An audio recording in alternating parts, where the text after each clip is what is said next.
I want to try some new things this year with this channel. I'm not sure what I'm going to do yet. The way this video looks, I'm not sure if it's going to stick like this. My vlogs might look different next week, if I do more vlogs next week. And speaking of that, it's been over a month since my last vlog. I have sucked at vlogging, I'll admit it. But I don't want to just say I had some issues or gloss over it and just go to the next thing. Let's talk about why it's taken me so long to come back. Let's talk about my brain monsters.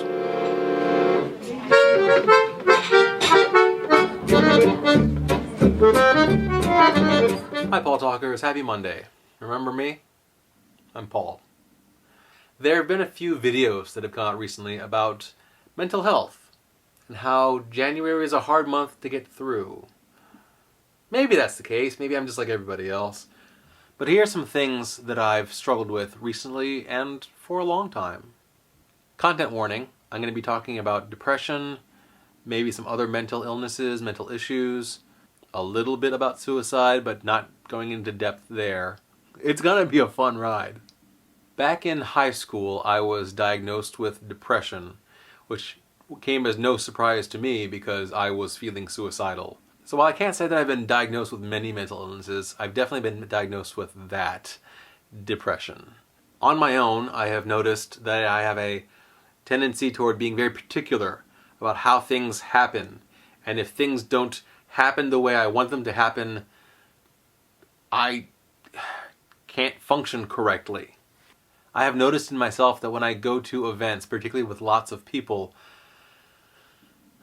there are times when it seems like nothing I can say to myself will allow me to leave my hotel room or wherever I'm hiding and go out into the throngs of people.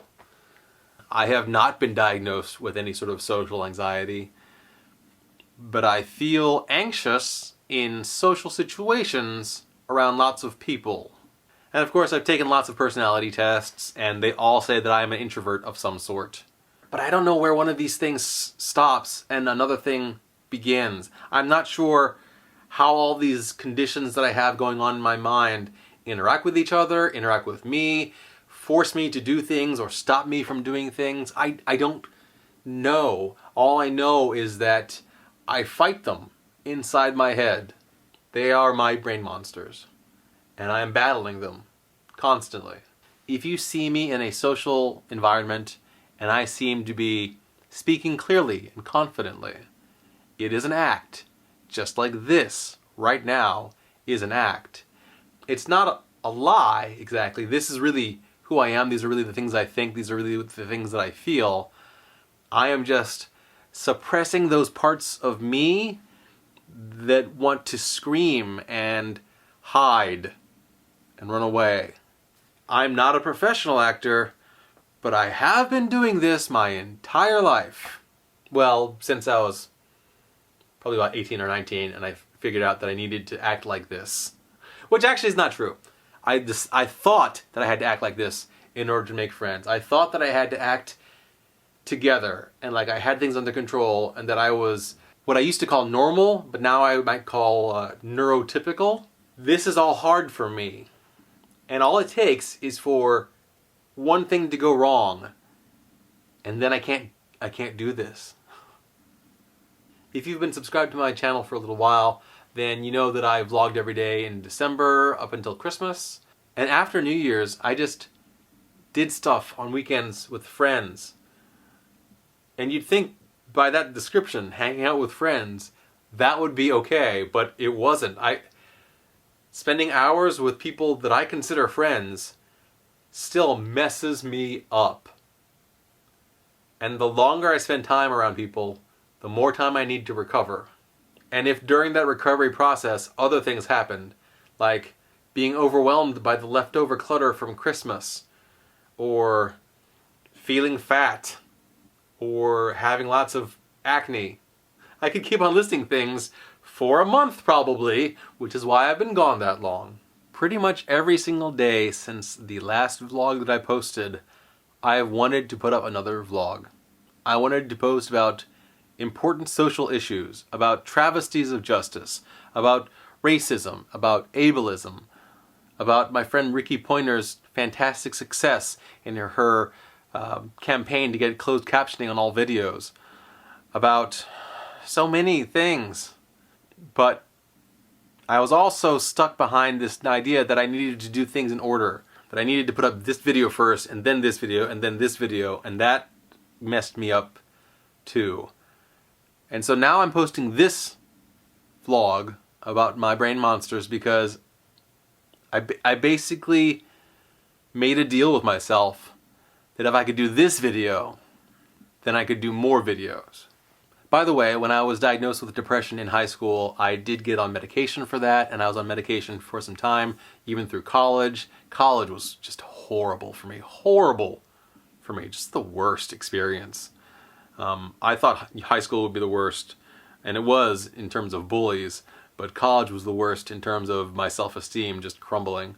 So I was on medication for a while, and it wasn't really until I got out into the workforce.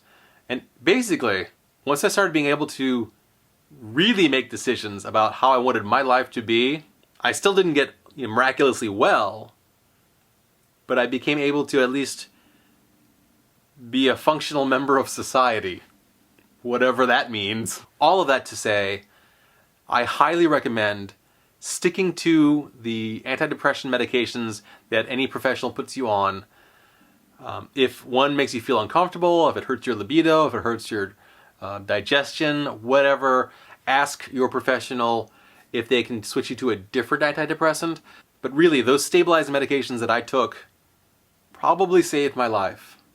I honestly don't know if I would be here today if I hadn't stayed on antidepressants for as long as I had.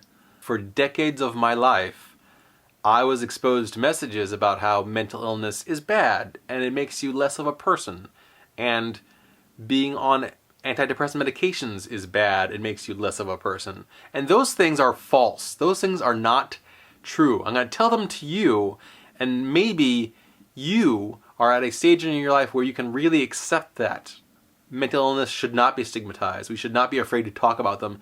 It is better to realize that mental health problems are not something to be ashamed of, or not something to hide away from. They're just medical problems. Everybody has medical problems. How about you? Do you have mental illness issues in your life? Have you been able to deal with them in a healthy fashion by getting help, getting medications? I hope that if you're having problems, you're able to get help. But talk to me about it in the comments. Do you have any questions about my depression or my other mental health issues? Feel free to ask them in the comments below. If nothing else, tell me something that matters to you, because I still want to know what matters to you. I wonder about how useful it is to tell you to give my videos a thumbs up. Do you give my videos a thumbs up if I ask for it? I'd appreciate that. Will you subscribe to my channel if I remind you to do it? I hope that you do. And also, what is it that convinces you to check out other channels? If I were to recommend another channel for you to watch, how could I recommend it in a way that would actually make you go over there and take a look? I have lots of questions. We're gonna see where this channel goes. As always, thanks for watching. And tomorrow, even better.